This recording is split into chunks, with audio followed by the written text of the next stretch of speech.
I am taking you from starting how I see the stocks on day-to-day life. तो ma'am जब markets गिर रहे होते हैं तो नेक्स्ट सपोर्ट कहाँ पे आता है वो आइडेंटिफाई कैसे करें? कि मैं आज जो आपको सिखाऊं उससे आप एटलीस्ट टॉप पर एंट्री ना लें और बॉटम पे पैनिक में ना आए। मेरा जो ट्रेडिंग स्टाइल है वो मैं आपको बताती हूँ। यहाँ पर मुझे नहीं मालूम कि मार्केट ब्रेकडाउन होगा कि फिर से रिवर्स जाएगा। फिर जैसे जैसे मार्केट स्विंग्स बना रहे आप अपने ट्रेलिंग स्टॉप लॉस यूज कर सकते हो। तो जहाँ पे वो अकर हो रहा है वो बहुत ज़्यादा इंपॉर्टेंट है। और ये मैं आपको बता रही हूँ प्योर प्राइस एक्शन पे। There is no oscillator, no indicator, nothing. नमस्ते फ्रेंड्स, मैंने देखा है इन दिनों में मार्केट में नए लोगों की काफ़ी एंट्री हो रही है और उन लोगों को एक आइडिया चाहिए कि हम बाय कहाँ पे करें। और टॉप पे सेल तो किसी से होता नहीं है, बॉटम में बाय किसी से होता नहीं है, लेकिन टॉप और बॉटम कैसे ढूंढें मैं इतना आपके लिए कर सकती हूँ कि मैं आज जो आपको सिखाऊं उससे आप एटलीस्ट टॉप पर एंट्री ना लें और बॉटम पे पैनिक में ना आए। इतना तो मैं आपके लिए कर सकती हूँ आज। तो चलिए वही चीज़ सीखते हैं और साथ में एक और चीज़ सीख लेते हैं कि सपोर्ट पे बाय कैसे करते हैं और रेजिस्टेंस पे प्रॉफिट कैसे बुक करते हैं। तो मैम जब मार्केट्स गिर रहे होते हैं तो नेक्स्ट सपोर्ट कहाँ पे आता है वो आइडेंटिफाई कैसे करें कि जहाँ पे मैं नेक्स्ट मेरी एंट्री कर पाऊँ? देखो, ये एकदम सपोर्ट मिलना, एकदम रेजिस्टेंस मिलना और वही परफेक्ट सपोर्ट हो जाएगा, ये कोई नहीं बता सकता। मैं एक आइडिया देती हूँ कि these are support levels and at these places we can start accumulating shares, we can buy shares. और अगर वो दिन किसी को इंट्राडे करना है तो इंट्राडे भी कर सकता है, और अगर किसी को डिलीवरी में लेके जाना है तो डिलीवरी में भी लेके जा सकता है, जिसकी जो चॉइस, राइट। ओके।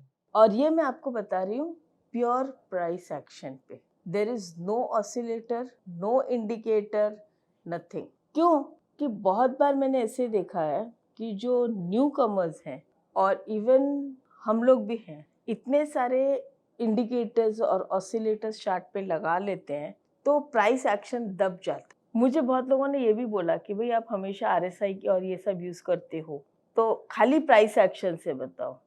तो उनके लिए भी आज ये बात मैं प्रूव कर दूंगी कि आरएसआई और ये सब मैं सपोर्टिव यूज करती हूँ, उन पे डिपेंड नहीं हूँ। डिपेंड मैं किस पे हूँ? प्राइस पे। Price action.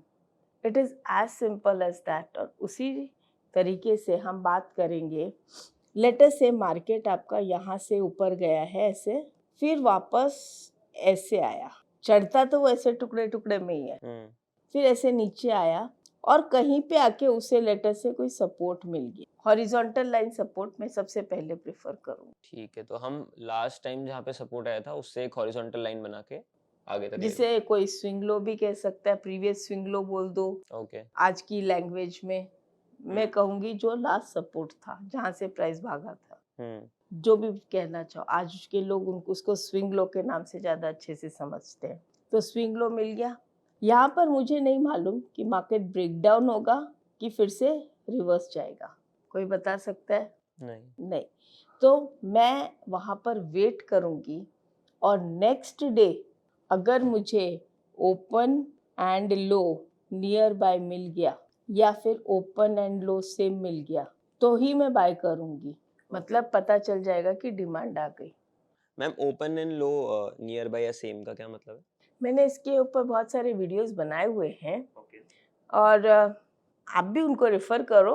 आपके साथ भी कितनी बार डिस्कशन हुआ है, मैं जैसे बात करती हूँ कि 385 अगर ओपन है और 385 ही लो है तो वो ओपन लो हो गया, एंड 385 अगर ओपन है एंड रफली अराउंड 0.5% to 0.75%, एंड लेट से फॉर एग्जांपल 380 ये लो है तो मैं इसे open and low near by बोल दूंगी। सो दैट इज व्हाट ये क्या बताता है मुझे कि मार्केट में ओपनिंग से ही डिमांड स्टार्ट हो गई। ठीक है। और अगर 9:30 तक ये लो नहीं टूटता है तो I can go ahead. Okay. This is what we do. तो और स्टॉप लॉस जो है वो इसके नीचे रहेगा, लो के नीचे। लो के नीचे आप 0.5% 1% जो भी आपकी इच्छा हो, रिस्क मैनेजमेंट आपका रखना ही है। विदाउट स्टॉप लॉस ट्रेड मत करना, क्योंकि 9:30 तक या ओपनिंग के 15 मिनट तक मार्केट में कोई चेंज नहीं आया, लेकिन बाद में आ गया तो अचानक से। स्टॉप लॉस हमेशा सिस्टम में डाल के रखा। और इसमें हम लगभग टारगेट क्या हम एक्सपेक्ट कर सकते हैं? मैं टारगेट नहीं, मेरा जो ट्रेडिंग स्टाइल है वो मैं आपको बताती हूँ। लेट्स से कि मैंने बाय किया है 387 पे और स्टॉप लॉस है 380, तो ये हो गया 5 रुपीज़ का मेरा एसएल। तो मैं क्या करती हूँ, 392 पे 50% बुक करती हूँ। तो इसके बाद और अगर मुझे थोड़ी प्रॉफिट चाहिए तो जैसे मैंने यहाँ पे 5 रुपीज़ लिया है, मैं और 5 रुपीज़ चली जाऊंगी 397 पे और 25% और बुक कर लूँगी बस। उसके बाद के 25% मेरे तब तक चलते रहेंगे जब तक रिवर्सल नहीं आएगा। तो ये जो 50% है ये टारगेट नहीं है, ये सिर्फ स्टॉप लॉस कवर है। बाकी के जो 25% है ना, वो तुमको कभी कभी अनलिमिटेड भी दे सकते हैं। लेकिन होल्डिंग पावर तुमको तभी आएगी जब तुमको स्टॉप लॉस का कवर मिलेगा। फिर जैसे जैसे मार्केट स्विंग्स बना रहे आप अपने ट्रेलिंग स्टॉप लॉस यूज कर सकते हो for balance 25%। But don't mix this as and call this as a target. This is only SL cover. I don't call this as target, I call this as SL cover. तो क्या यही चीज हम एक bar chart में भी देख सकते हैं? बिल्कुल, अब हम यही चीज देखते हैं। तो हम क्या करते हैं, अभी देखिए ये पहला वाला स्टॉक है। पहले वाले स्टॉक में मैं जो हॉरिजॉन्टल लाइन लगाती हूँ वो यहाँ पे लगेगी। ठीक है। प्राइस इसके काफी नीचे गया है, पूरा ये क्लोज हुआ है और उसके बाद उसके नीचे गया है। हाँ। फिर इसके बाद ओपन लो दिया है, ये नहीं चाहिए। हाँ, यहाँ पे अगर दिया होता तो मैं एक बार चला लेती। तो जहाँ पे वो अकर हो रहा है वो बहुत ज्यादा इम्पोर्टेंट। हाँ, मुझे सपोर्ट जो है वो हॉरिजॉन्टल लाइन के हिसाब से चाहिए। ये भी हो सकता था, आफ्टर क्लोज ऑफ मार्केट तो दिखाई सब कुछ देता है कि इसको हम कर सकते थे, लेकिन रनिंग मार्केट में ये चीज को लेने में थोड़ा सा मुझे डर लगता है। ठीक है। फिर नेक्स्ट स्टॉक लेते हैं। यहाँ पर भी मुझे कहीं कोई सपोर्ट नहीं दिखाई दे रहा, भले ये 7% चला होगा, बट ये मेरे काम का नहीं है। चलिए रैंडमली कोई और स्टॉक लेते हैं। क्या इसमें कोई सपोर्ट दिखाई दे रहा है? नहीं दिखाई दे रहा है। मुझे ये सपोर्ट चाहिए कहीं ना। 10 स्टॉक ढूंढेंगे, 100 स्टॉक ढूंढेंगे, कितनी टाइम लगेगी आपको? बिल्कुल नहीं लगेगा मैम। अगर ये चीज आप रेगुलर अपनी स्टडी में लेके आते हो तो कितनी टाइम लगती है आपको? अभी देखा जाए तो आज मैक्सिमम स्टॉक, आज जब हम ये 14 तारीख को रिकॉर्ड कर रहे हैं, 14 जनवरी 2025 को, तो मैक्सिमम स्टॉक सपोर्ट के पास में है। क्या ये ओपन और लो नियर बाय है? 1868.70 ओपन है और 1866.85 लो है। ठीक है। जो भी ट्रेड लेते हैं 9:30 के बाद लेते हैं। और ये जो लो है, चाहो तो आप ये, नहीं तो ये प्रीवियस डे का लो, इसको एसएल बना सकते हो। अब देखते हैं 9:30 पे ये कैंडल कहाँ पे क्लोज हुई है। तो हम जाते हैं 2 डिग्री लोअर, 2 लेवल लोअर। तो ये 9:30 पे 1912 का हाई बना चुकी है, मतलब ऑलरेडी 60 पॉइंट्स जा चुका है। तो मेरा रिस्क रिवॉर्ड जो है वो मैच नहीं होगा। Ignore this. I am taking you from starting how I see the stocks on day to day life और डे टू डे बेसिस। तो हमने हमारे फिल्टर और कंडीशंस की वजह से काफी सारे स्टॉक्स निकाल दिए ही हैं। जी बिल्कुल। तो इस तरह से अगर मैं चलते जा रही हूँ तो ये भी एक स्टॉक सपोर्ट के पास में है। अब इसको भी मैं आज के 30 मिनट्स में देखती हूँ कि क्या मूवमेंट है। और फर्स्ट हाफ एन आवर का जो मूवमेंट है वो 12 रुपीज का मूवमेंट है, मतलब 3% ऑलरेडी मूव हो चुका है। तो मैं इसमें नहीं हिम्मत कर सकती। अगेन दिस ऑल्सो, आप कहोगे कि इतना सब ढूंढने में टाइम लगेगा। बिल्कुल टाइम नहीं लगेगा। क्योंकि 15 मिनट तो आप आराम से, हमको ट्रेड तो 9:30 के बाद करना है ना, तो आराम से इसे ढूंढिए। अब इसमें कितना मूवमेंट आया है, यहाँ पर ये देखिए, सपोर्ट के पास में कितने सारे सपोर्ट है। सपोर्ट के पास मुझे ओपन लो मिल गया। अब मैं 30 मिनट्स में जाके रिप्ले में तुमको दिखा रही हूँ। ये पहला कैंडल है, कितना मूवमेंट आया है? ऑलमोस्ट 1% के आसपास का, 60 रुपीज का। तो मैं इसमें रिस्क ले सकती हूँ। ठीक है। कहाँ तक का? ये वाला स्टॉप लॉस के हिसाब से। ठीक है। इतना नीचे नहीं जाऊंगी, इतना नीचे। तो अगर ये मेरा स्टॉप लॉस है तो हम वर्कआउट करते हैं सबसे पहले। ये मेरा स्टॉप लॉस है जो कि 100 पॉइंट है। अगर मैं यहाँ पे कहीं भी बाय करती हूँ, इसका हाई क्रॉस करने पे भी बाय करती हूँ, रिस्क बहुत बड़ी हो जाती है कि भाई 2% का 3% का रिस्क आपको लगता है। अगर आप ये रिस्क अफोर्ड कर सकते हो तो बाय करो, क्योंकि ये हम बहुत बड़ी फॉल के बाद बाय कर रहे हैं।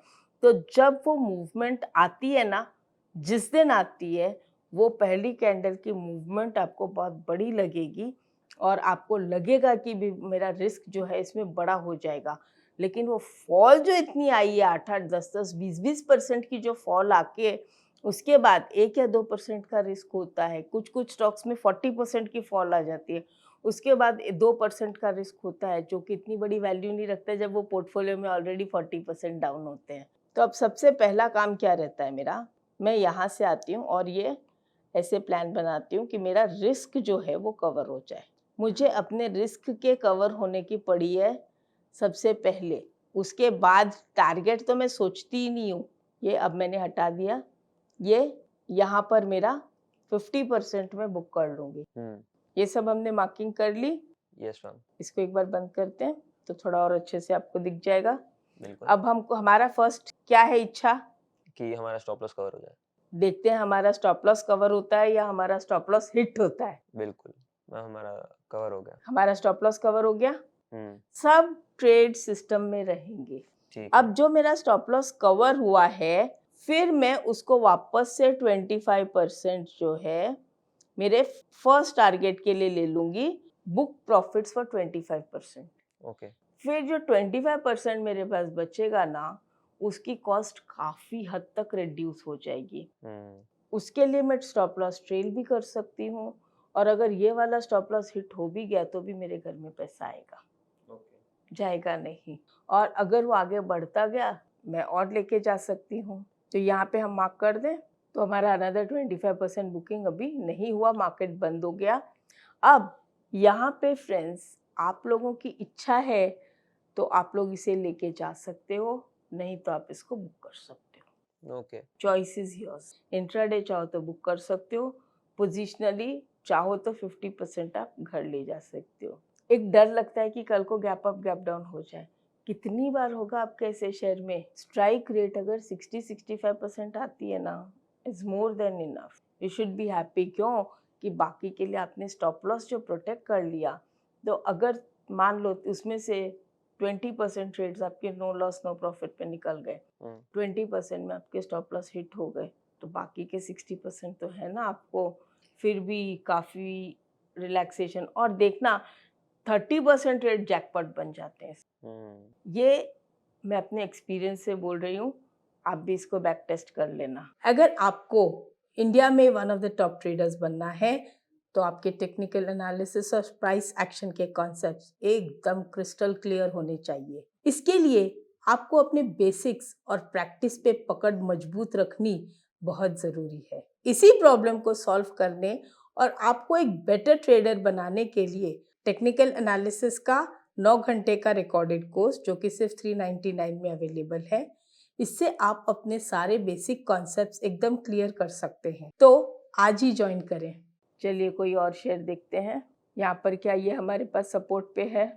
हाँ मैम, बिल्कुल। देखो आप, ये टॉप यहाँ से कितना गिर चुका है? ये लगभग मैम 240 से 200 तक। हाँ, तो लगभग 15% जैसा। 15-16% गिर चुका है।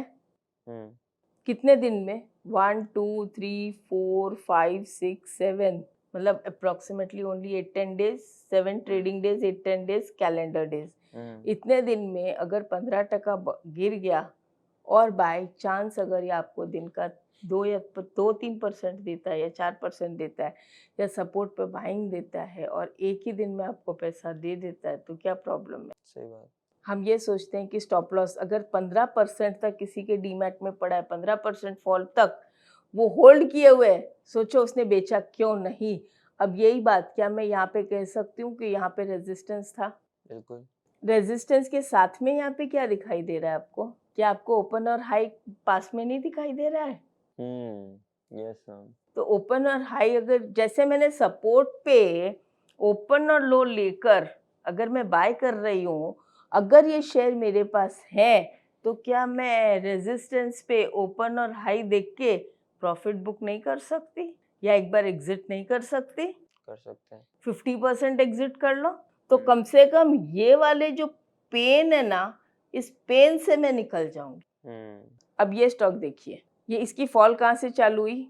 मैम जुलाई में, 18 जुलाई से भाव लगभग 822 से 822 से 543 तक का भाव आ गया। ये फॉल में हमने कुछ नहीं किया, अब पैनिक में आ रहे हैं। यहाँ कहीं भी हम पैनिक में नहीं आए, यहाँ हम पैनिक में आ रहे हैं। सब जगह रेजिस्टेंस था, देखिए था ना, यहाँ पे भी रेजिस्टेंस था, यहाँ पे भी रेजिस्टेंस था, ओपन हाई है। यहाँ सोचने का था ना, अगर यहाँ सोचा होता, वापस कवर कर लेते, अगर ये हाई क्रॉस कर जाता तो, अगर यहाँ पे सोच के 50% भी अपने क्लियर कर लेते तो ये पूरा बेनिफिट ले सकते थे। ओके। तो ये जो सपोर्ट एंड रेजिस्टेंस से अच्छी क्लास क्या दूं? देखिए, इसमें कहीं भी मैंने आरएसआई लिया नहीं, कोई इंडिकेटर, कोई ऑसिलेटर, बिल्कुल नहीं। कोई मूविंग एवरेज, कुछ नहीं। बहुत सारी ट्रेंड लाइंस भी नहीं। हॉरिजॉन्टल की सपोर्ट और रेजिस्टेंस की trend line along with open high open लो, इसके अलावा मैंने कुछ नहीं लिया।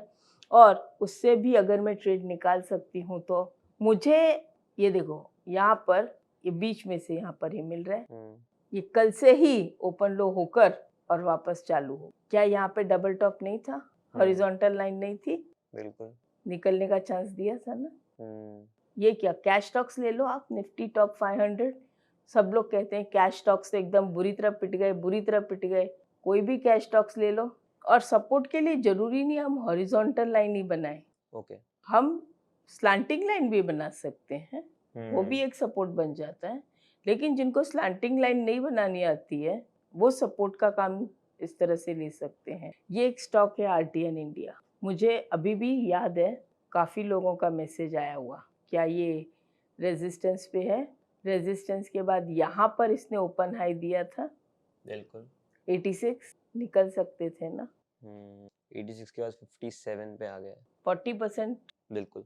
तो इस तरह से बहुत सारे स्टॉक्स होंगे जो करीब करीब सबके पोर्टफोलियो में गिरे ही होंगे। 142 का 110, आप जहाँ पे भी जाओगे टॉप में, वो एक चांस एग्जिट का देता ही देता है। क्या प्राइस है यहाँ से मार्च में? मार्च में मैम 209। 209। कहीं ना कहीं तो ओपन हाई दिया ही होगा ना। क्या उसने हाई क्रॉस किया? नहीं, अभी तक तो नहीं किया। यहाँ से हमने जहाँ देखा है उसका हाई तो क्रॉस नहीं हुआ, इसका हाई क्रॉस हुआ है। ऑल टाइम यहाँ जो हाई था उसका हाई तो क्रॉस नहीं हुआ है ना। हमें डर लगता है कि अरे ये चला जाएगा ऊपर, तो चला जाएगा ऊपर, यहाँ पे हमें बाय करने की पड़ी रहती है। और उसके बाद जब हम ये वाला रेट देखते हैं तो हमें परेशानी होती है। लेकिन बीच बीच में भी इसने आपको चांस दिए, जैसे ये सपोर्ट पे, फिर यहाँ पे वापस डबल टॉप बनाया, मतलब हॉरिजॉन्टल लाइन बनाया, हॉरिजॉन्टल लाइन के बाद फिर से दिया। तो इसने हर जगह आपको चांस दिया है। अगर आप इस तरह से सपोर्ट रेजिस्टेंस को सिर्फ horizontal lines with open high open लो लेके चलो, it is a very very simple process. कितना भी नया बंदा हो स्टॉक मार्केट में, अगर वो इसी चीज को फॉलो कर ले तो कम से कम लॉस कम हो जाएंगे, प्रॉफिट थोड़े बढ़ जाएंगे, स्लो स्लो करके वो आगे निकल जाएंगे। और इस तरह के तो कितनी सारी चीजें मैं लाइव सेशंस में करवाती रहती हूँ, आपको पता है। अब आपको समझ में आया कि एकदम सिंपल वे में मैं सपोर्ट और रेजिस्टेंस ढूंढकर भी ट्रेड कर सकती हूँ। मुझे किसी भी चीज़ की ज़रूरत नहीं है, ना आरएसआई की ना और की। हाँ, वो सब चीज़ें सपोर्टिव है मुझे और फाइन ट्यून करने के लिए, मेरे ट्रेड्स को और बेटर बनाने के लिए। लेकिन मुझे उस पर डिपेंड होना ज़रूरी नहीं है। जो चाहते हैं कि नहीं हम सिर्फ प्राइस एक्शन से काम करें, हम इतना सिंपल बताओ कि हमको बाकी कुछ नहीं सीखना पड़े, ये उनके लिए। बिल्कुल। आई होप आपको इस वीडियो से बहुत कुछ सीखने को मिला होगा। एंड अगर आपको ऐसे वीडियोस बहुत इंटरेस्टिंग लगते हैं तो प्लीज़ इस चैनल को सब्सक्राइब कर दो। ऐसे इंटरेस्टिंग वीडियोस और नॉलेजेबल वीडियोस हम आपके साथ लेके आते रहते हैं, जहाँ पे आप ऐसे trading related, investing related basics apply कर सकते हैं। चाहे आप एक इंट्राडे ट्रेडर हो या पोजिशनल ट्रेडर हो या स्विंग ट्रेडर हो, ये सभी को काम आने वाली चीज़ है। तो आई होप आपको मज़ा आया होगा। तो मिलते हैं अगले वीडियो में। नमस्ते।